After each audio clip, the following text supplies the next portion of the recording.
Hi, I'm Amy. Welcome to the APHN webinar number 8.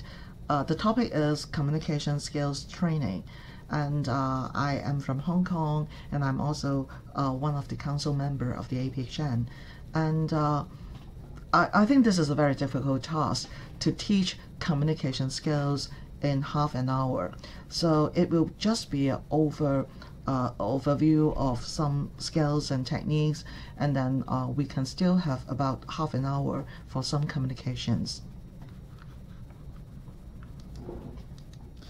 So what is communications? Communications involved two or more persons and message. And if you just have some self-talk, we can't consider it as communications. On one hand, someone is receiving the message, and from the other hand, someone is sending the message. But sometimes we found that communication is two persons intend to just sends the message without the time or the capacity to receive any message. So that is also a blockage in communications. So in my understanding, when two persons start to have communications, most of the time they carry the individual values and experience. Now, say for example, if you have a very negative experience in communicating with someone which is opposite sex, maybe the next time when you see someone of the opposite sex, you will project your emotions. No matter how well he is a communicator or how well the message is, your past experience will make you have some recall of your feelings and reactions, and that will affect the current communications. So first of all, if you have to communicate with your patients or maybe the patient's family members, sometimes they carry this kind of past experience that will ruin your communications. And the second part is about the knowledge and perspective. The person will be of a different profession. They may they may know the topics from a very different perspective. Now, say for example, if you talk with someone who is very concerned about the economy, probably they will look at the financial side of the problem. But if you are doctors, definitely you will think about the technology, the survival rate, the means to relieve and cure the illness. But as a social worker myself, maybe I will be more concerned about the background, the family background, the emotional state of the person. So our knowledge actually also shape the way how we respond and how we convey our message. And communication is carried out by means, so it involves some form of skills and techniques. Now, say for example, women are perceived to be very talkative, so a lot of time female will use verbal message to communicate our message. But for someone who will not be good in expression, maybe they will not use other non-verbal message. So that is the dimension. And it is a process. From one time, it's just like playing the ping pong. On one hand, someone delivered the message, you receive it, and then you bounce back, and this is the process of communications. But we have to understand the two persons are actually under a cultural and societal context. Even though you carry out you have your own personal values or your past experience, but it is still under the large umbrella of cultural and societal context. In particular, for Asians population, we have some ground rules like when we talk, we have to be maintaining harmonious. Even if you have something that is from the bottom of your heart, you won't say it out directly. So when we go to communication training, I think the same framework can be adopted. So it is not easy to teach communications because on one hand, we need to teach the skills and also the techniques in communication, which already had a great variety. And we also need to know about the building blocks, which is the knowledge of communications topics, say for example, this time when we talk about end-of-life conversation, we should be familiarized with the the topics of end-of-life decision, alternatives, and also the emotional concerns of patients facing life-limited illness. And we also need to learn about the communication process. We also need to learn about communications facilitators and barriers. But even with the knowledge and skills, sometimes we are not good communicators. Why? Probably it's just like what we have been talking about, the individual values and experience. Now, most of the time, death is considered as a taboo in most of the culture. This is considered to be a very difficult topic for a lot of our healthcare professionals. So the training may also need to include awareness training to understand what are their own barriers when you have to talk about difficult topics like death and dying.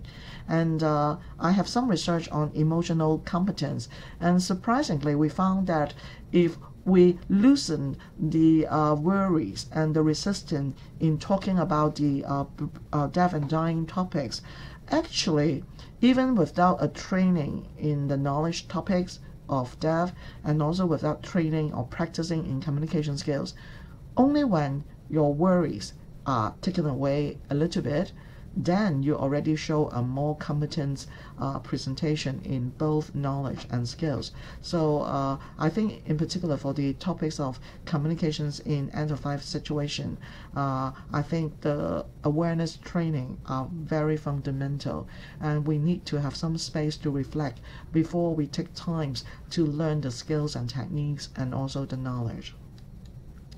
So I like this idea very much. It is introduced by my friend Dr. Adnin from Malaysia. He actually said, how many eyes do you have? How many ears do you have? And how many mouths do you have?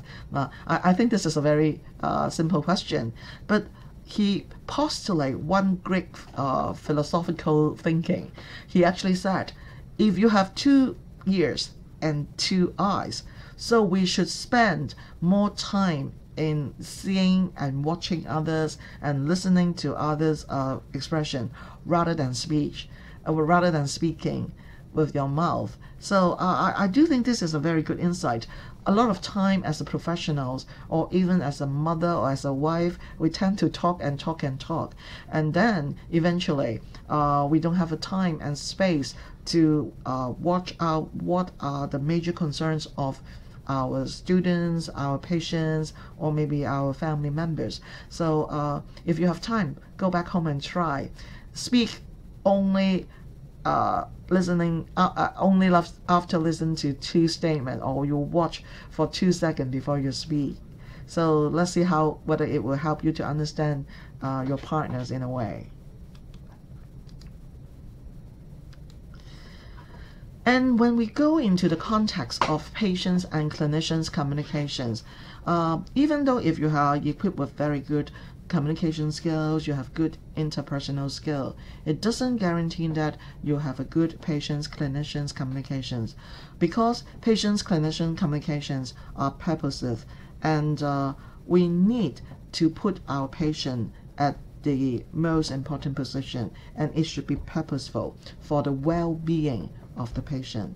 The communication is helping us to decide what is the most appropriate care to the patients. Recently, there is a publication by the American Society of Clinical Oncology.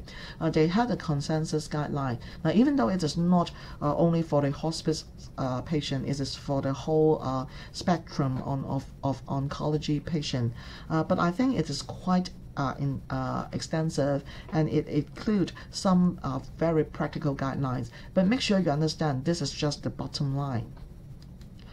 And in the guideline, they divided it into 9 aspects.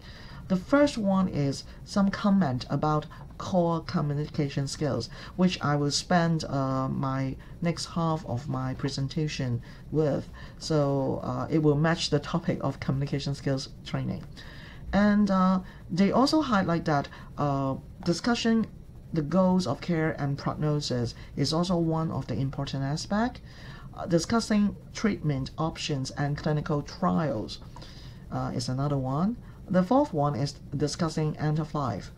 And then you know that end of life care is not only for the patients but the whole family. So the fifth one is using communications to facilitate family involvement in care.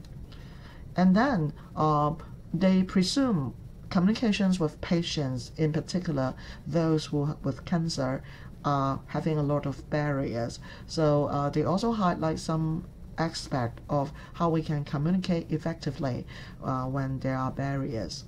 And also right now in some places oncology care need to be paid by the patients or co-share by the patients and the government. So discussing about the course of care is also important. And then the last two is the second last one is meeting the needs of the underserved population, in particular some vulnerable group like those who are less educated or those who are disenfranchised, how we can communicate in a very special way to make sure we can get in touch and get the real connection with the underserved population. And lastly, they also have some suggestions and guidelines in when offering communication skills training. What are the prerequisites? What are the expectations? So this is a very useful materials, and I don't want to elaborate it by reading through it in this PowerPoint. This is not a good communication skills, so you can read it on your own. But as an inspiration, I do think that different stage will have different goals. So communication is not just for the sake of talking and communicate. It is purposive. So we have to understand that in each stage there are very specific goals or some principles that we have to follow. So I will try to go through these 5 stages and to see highlight some of the goals that maybe we have to take care of. Now, when the bad news is just broken by the professionals, we may introduce palliative care plans. Make sure the patient and the family actually know the diagnosis before we move on to discuss about the care plan. We have to understand bad news is not something easily to be digested. The defense mechanism, the emotions attached, sometimes make a very clear message undigestible. So don't blame yourself and say, oh, I'm a good doctor, I have gone through all this kind of training, I deliver the message in a very nice way and clear way. But then my patient and family do not be able to take up the message. Now, it is not your fault. It is really something they need to digest with time. And also, it is not a one-off event. Don't say I break the bad news and they should take it.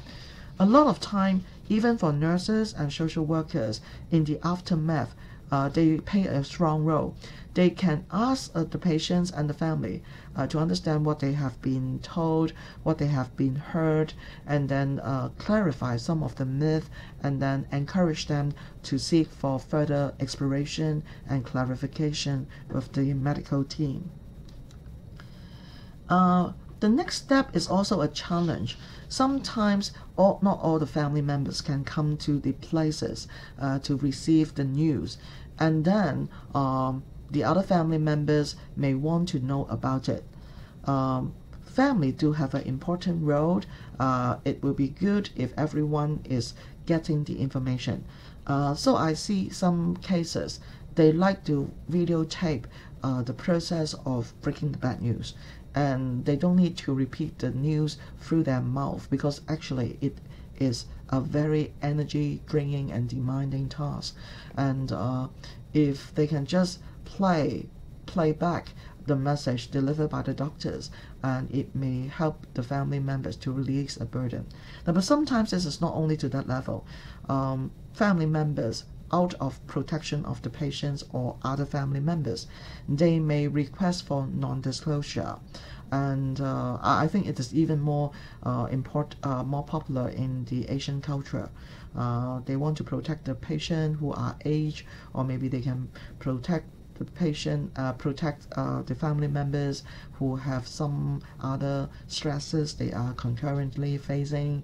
But understand that the reason is they want to protect them. So if you show understanding and say, I see that you concern about your parents so much, you want to protect them. But what if they find it out later? How will they react? So we don't have a push to that person, but we just ask question and respect their autonomy. Now, even though they resist or refuse to accept your ideas, I don't think it is a problem.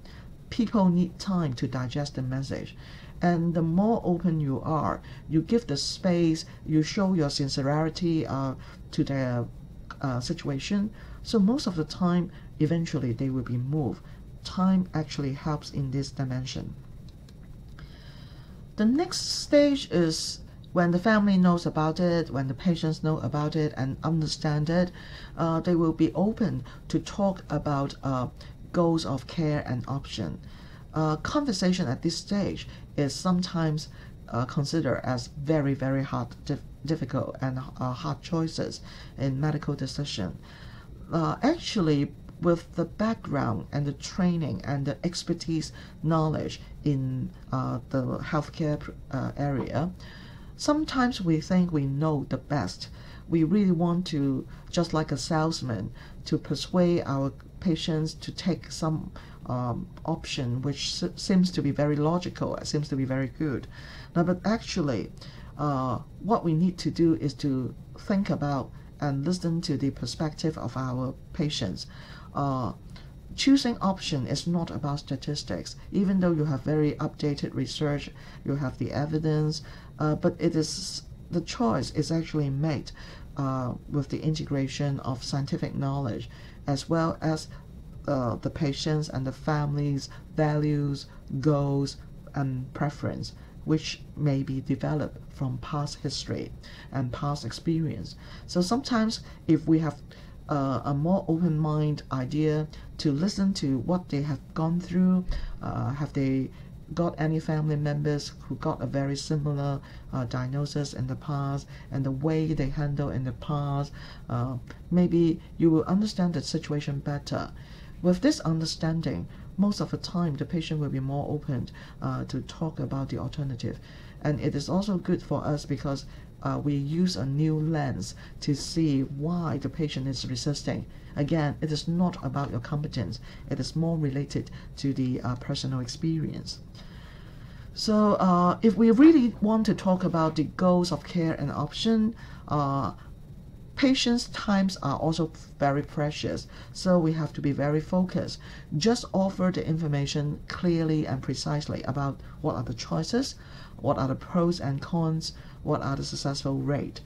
And but sometimes this information seems to be very simple.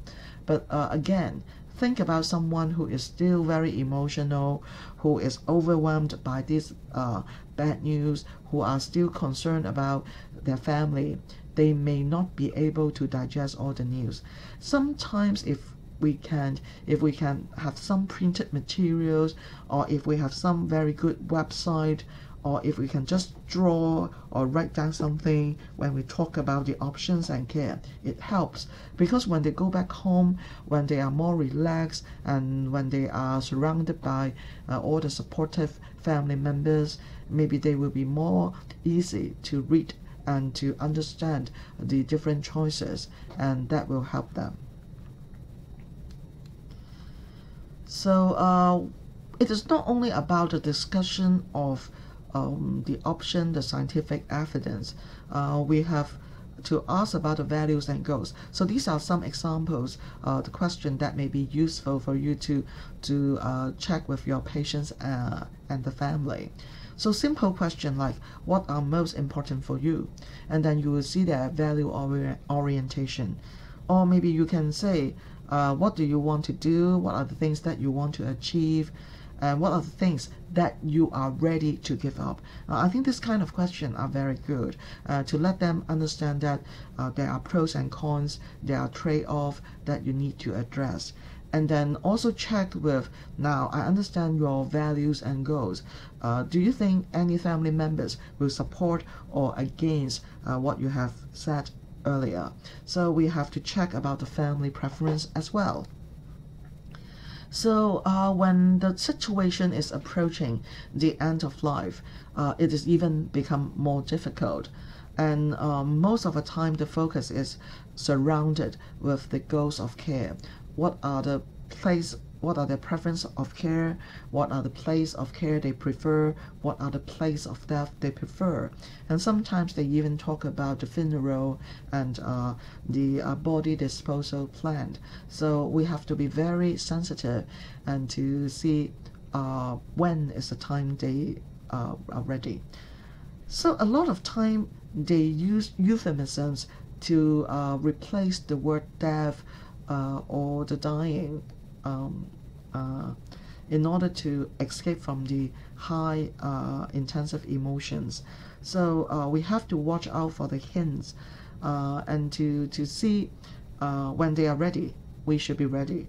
But if they are not yet ready, we may put up the topics in a very subtle and also gentle way and see when is the right timing. Now, of course, sometimes right after the test or sometimes when they see a patient in the same ward just pass away, most of the time they are confronted to the situation and they are more ready to talk about it. Now, but if it is the Lunar New Year's time or when the families are around, sometimes they find it difficult. Another of my research also finds something interesting. For Chinese, we expect them to talk about their concern with the insiders, which means they are the family members. But ironically, we found that they sometimes prefer to talk to someone who is a little bit distant from them, like professionals or volunteers, because they said that they feel less burdened to share their worries or share their plans, as these volunteers or professionals, they are not related to me, they are not emotionally affected by my situation. But if I talk to my wife about my preference, and inevitably it touch on the topics of death, and both become very upset, and the words cannot come out from my mouth. So sometimes we have to watch out whether we are the better persons to talk about it. But try not to be the middleman, to just pass the message from the patient to the family members. Maybe it is much better to say, now I understand what you prefer. Would you like to invite your wife to join our session? Maybe I will just briefly share what you have told me just now, and you two can have more communications.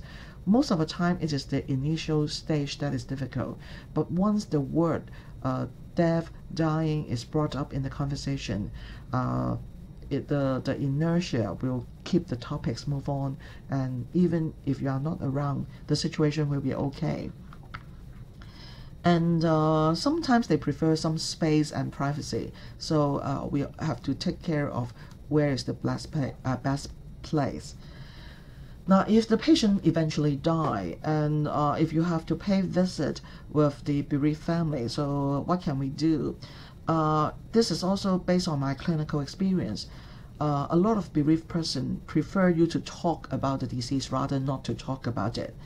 If they don't want to talk about it, I don't think they want to see you. If you are the medical staff, if you are a bereavement counselor, they already know that you are going to talk about the disease. And a lot of time they told me stories like this. They said, my husband has already died, but I don't want to see him die in our conversation. But my friends and relatives refuse to mention his name, refuse to talk about anything about him as if he never exists. That makes me feel much more difficult.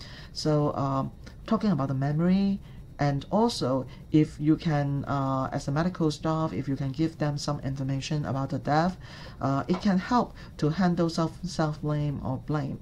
A lot of time, family members will say something like this: have I missed something? Should I send him to the hospital earlier? Should I stay in the hospital with him so that he won't die? So these are all these questions they will have in mind.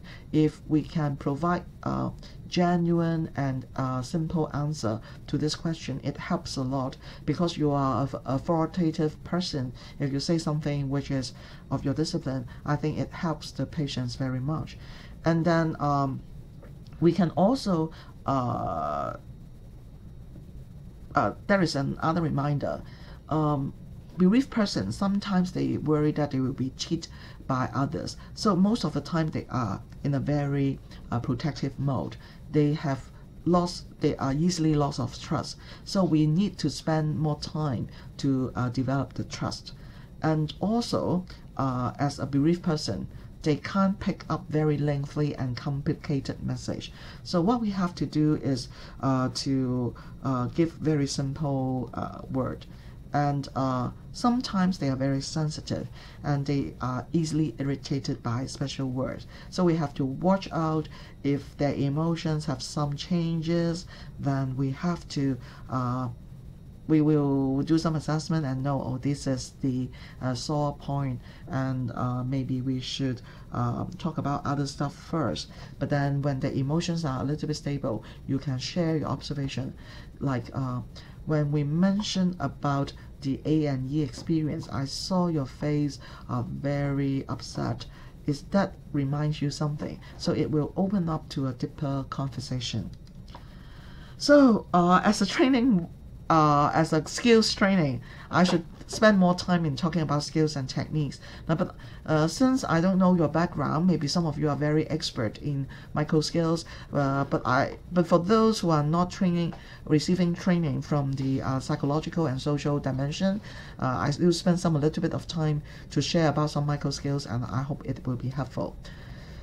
The first and the most important communication skills in end-of-life care is listening skills. But a lot of time we say, oh, we listen to our patient. But most of the time, we only try to address to the verbal message. But my personal experience as a clinician in the hospital, I think Asian, in particular Chinese, the word is not reliable. We usually are very humble. We want to harmonizing the situation. We will say something may not be totally reflecting what is in the heart. So it is not only about verbal. A more important message, a more reliable message is the nonverbal. A nonverbal message include the language, but it is not the content. It's more related to the tone, the pitch, the speed, the volume, and even silence is a very important message. Whenever there is a silence, I think you should ask yourself, what are we talking about when he or she had the silence? I can tell you that should be the most important topics for that person, because they need time to digest. You bring them to the memories. You bring that person to a deep thinking of the topics that you have covered. So silence is a very, very good situation. Body language. If someone suddenly hold a fist, you know, even though they say, I'm not angry, but from the fist, you know they really have some anger. And also, Chinese like to use very subtle message, use metaphors and euphemism, or even using opposite word. So we had to be very careful, very sensitive. But it is no harm for you to ask if you don't understand. So say, for example, someone said, I hate fire. I hate being burned. Now, of course, everyone don't want to be burned. But you can direct your question by saying that, I heard that you say you don't want to be burned. Does it mean you do not prefer cremation? Now, if you brought the topics like this, you bring the word, you clarify the situation. Maybe the word cremation will never be able to be coming from the mouth of the client, but when you say it openly, and they just need to nod their head, and then you know the message, you get the correct message. So the Chinese word, I don't know how many of you are Chinese. So you know this word? This word is listened in Chinese, but this is also a pictogram. This is not a pictogram, this is a combination of different pictograms, and it had meaning. So this is the ear, and this is the eye. So listening is not only through your ears, and your ears is not only addressing the content of the conversation. You also need to look, receive the tone, the pitch, and the volume. And this is the word eye that look like an eye, and you need to use your eyes to listen. And the word, this one, is actually tan. It means attentive. 10 is the full marks in Chinese. And this part is actually one heart, wholeheartedly. And this word is actually king. So you have to put the person that you are going to listen as king. So these are some practical reminders for you when you listen to someone else. Now, a very, very old research, I think most of you are not yet born when they did this research. But this 7-38-55 rule had been very popular. And even for today's, I think it is quite true. So if you talk to someone else, I think they can only understand the message of the word by 7% only. And if how you use the word, your tone will attribute about 38%. That makes the impression. But more importantly, the facial expression actually contribute 55%. So even if you don't say any word, if your facial expression can genuinely reflect your concern, your care to the patient, they will pick up the message. So make sure we are wholeheartedly, even though maybe we are tired, but we should be using our genuine emotions to help our patients. So if you listen to the patient's stories, if they say something, what you need to do is try not to ask further question, try not to break the flow of the person. One skill is called minimal prompt. I like it very much. Just nod your head or say Now, this is an easy job. You don't need to say a lot of stuff like what I'm doing right now, and then you will not be exhausted. Just listen and encourage them to talk, and you will get to a deeper situation. And then you try to listen to the stories and try to question a word or a little phrase, and to make them response to you. Say for example, they said, I'm upset, I don't think I'm deserve to be cared by this hospital, I'm no good. And then if you want to know, you can say, oh, tell me more, you are not good, say something like that. And you don't need to, can you state out the reason why you think you are not good. When you make it lengthy, you break the flow of the client. Just say, oh, you are not good, and then they will be elaborating the reasons. And sometimes if you listen to a lot of stories, share something, reflect the content to check whether you understand the situation correctly. We call this the reflection of content. And a parallel is reflection of affect, which means you just respond to some of the emotions. You say, oh, I heard that you are quite upset. I heard you are sad. When I listen to your sharing, it seems you are sad. So this kind of sharing.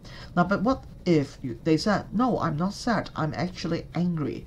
Now, never debate and argue with your patients and client. Our concern is not to make to show that we are accurate. Our concern is to let them verbalize and to understand their own emotions. So no need to think we should be right. Just check your understanding is correct and let them teach you what are the answer. Now, but for someone who are very they don't want to talk, start with some close-end question like yes or no, or very simple wording like where do you come from, is you coming together with your family members, do you like this hospital? So start up with something, because once they start to talk, once they have their mouth opened, it will be easier for you to move on to the more difficult question. And once they are more ready to talk, most of the time we ask open-end question like the what, how, when question. Now, but in English, they try not, they suggest us not to use the word why, because if we say something why, it seems like we are not understanding the situation, or maybe it seems like a challenge to the person. So the wording, we still need to check the reasons. So a lot of time you can say, oh, I'm interested to understand, can you share me the reasons, something like that. That would be good. And also sometimes you make yourself quite not so confirmed with your standpoint by saying that I wonder whether this is true, I wonder, you have some question in your mind, I have a sense that you got puzzles in the situation. And if it is more like a suggestive question, then they can have a way to confirm or disconfirm it. And another verbal following is by seeking concreteness, to ask them to explore, can you help me to understand how you reach to these conclusions? Or when they use very superficial or very strange word or weak word, then you can ask them, oh, can you share about the meaning? Now, most of the time, say for example, someone said, I'm not a good husband. Then you think, oh, that man should have done a lot of bad things. But we can't have this assumption. We have to ask, what do you mean by not good? And then you may say that I'm not having a healthy body and I have to die earlier than my wife. I'm not a good husband. Then you will know the whole picture. And then you try to focus in here and now rather than distant past. A lot of time they want to talk about very distant past. But when we have to end the situation and the conversation, most of the time try to go back to something more recent and here and now. But it is no harm to explore past, but don't dwell in that dimension for too much time, because they need to face the current situation. And lastly, we have to maintain focus. We have to, because the patient will tell you a lot of different dimension stuff, but we need to focus on something we are in line with our goals and in line with our work. So we have to select the topics for further exploration and depth, but make sure we focus on something that is beneficial and not something out of your curiosity. And lastly, we have to summarize some of the response to end the meeting. In particular, if it is a very lengthy message, if there is a key point, try to show the key point. So just like what I have said, we have to have summarization. So I summarize some take-home message after my lengthy communications. Now, first of all, patients and clinicians communications should have clear goals and focus. And we have to understand that the focus will be shifting along the trajectory of illness. So make sure we know what is the purpose of this conversation, and make sure we stay focused, and make sure we don't use the same focus for patient of different stage. And then the guideline is listen before you share your lengthy views. And then as the 738-55 rule suggests, non-verbal count more than words. And most important of all, they are very emotional in that stage. So address the emotions before we talk about some conditions or talk about some information. And also, if they have burning requests, take care of the request and make sure that is a genuine request before we move on the emotion, before we move on the real topics. And then this is also something I learned from my client. I asked them as a bereaved person what are the things they think the medical staff have helped them around the death of the patient. Actually, they can't remember anything related to word. They said, the doctor tell me a lot of stuff, but I have no clues what they are. I can't remember any words. But I remember he tapped on my shoulder. I remember he offered me a cup of tea. I remember he held my hands. I remember he offered me a chair. So I think if someone are challenged with a trauma, like the death of their loved one, their ability to digest information will be regress. So they will regress to just like a 3 or 4 years old child who are more comprehensive to nonverbal and sensational message rather than very verbal message. So don't waste your time in deliberate verbal message. Offer something nonverbal. Now, I think this is a silly approach to teach learning communication skills through teaching, just like cooking. Even if you read recipe and you read word by word in very great details, there is no guarantee that you can prepare a very delicious dish after reading this recipe. So my suggestion is make sure you practice make perfect. And now I am going to invite you to have further questions, and then we can start more two-way communication. But I will bear in mind, I will listen more rather than talk more. So please join our discussion. So thank you so much.